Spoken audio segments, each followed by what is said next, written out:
ಅವರು ವಿಡಿಯೋ ಮೂಲಕ ಮೊನಾಲಿಸಾ ಸಾಮಾಜಿಕ ಮಾಧ್ಯಮದಲ್ಲಿ ತಾರೆಯಾದರು.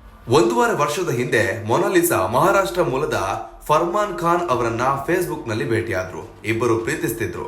ಆದ್ರೆ ಮೊನಾಲಿಸಾಳ ಕುಟುಂಬವು ಈ ಸಂಬಂಧವನ್ನ ವಿರೋಧಿಸಿತು. ಮೊನಾಲಿಸಾಳನ್ನ ಸಂಬಂಧಿಕರೊಬ್ಬರೊಂದಿಗೆ ಮದುವೆ ಮಾಡಲು ಕುಟುಂಬ ನಿರ್ಧರಿಸಿತ್ತು. ಇದೇ ಕಾರಣಕ್ಕೆ ಮೊನಾಲಿಸಾ ಮತ್ತು ಆಕೆಯ ಗೆಳೆಯ ತಮ್ಮ ಕುಟುಂಬದಿಂದ ರಕ್ಷಣೆ ಕೋರಿ ಕೇರಳ ಪೊಲೀಸರನ್ನ ಸಂಪರ್ಕಿಸಿದ್ರು. ಮೊನಾಲಿಸಾ ಮತ್ತು ಫರ್ಮಾನ್ ಮುಸ್ಲಿಂ ವ್ಯಕ್ತಿಯನ್ನ ಪ್ರೀತಿಸುತ್ತಿರುವುದರಿಂದ ದೇಶದಲ್ಲಿ ಬೇರೆಲ್ಲಿಯೂ ಸುರಕ್ಷಿತವಾಗಿಲ್ಲ ಎಂದು ಹೇಳ್ತಾರೆ. ಅದಕ್ಕಾಗಿ ಅವರು ಕೇರಳಕ್ಕೆ ಬಂದ್ರು.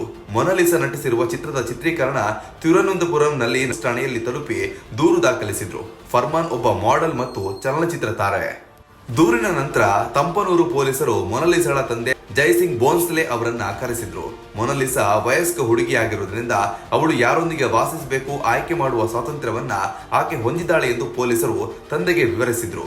ನಂತರ ಪೊಲೀಸರು ಮೊನಾಲಿಸಾ ತನ್ನ ಗೆಳೆಯನೊಂದಿಗೆ ಹೋಗಲು ಅವಕಾಶವನ್ನ ನೀಡಿದ್ರು. ಸಂಜೆ 5 ಗಂಟೆಗೆ ಮೊನಾಲಿಸಾ ಅವರು ವಿವಾಹವಾಗಿದ್ದಾರೆ. ಇದೀಗ ಆ ವಿಡಿಯೋಸ್ಗಳು ಸೋಷಿಯಲ್ ಮೀಡಿಯಾದಲ್ಲಿ ಸಾಕಷ್ಟು ವೈರಲ್ ಆಗ್ತಿದೆ.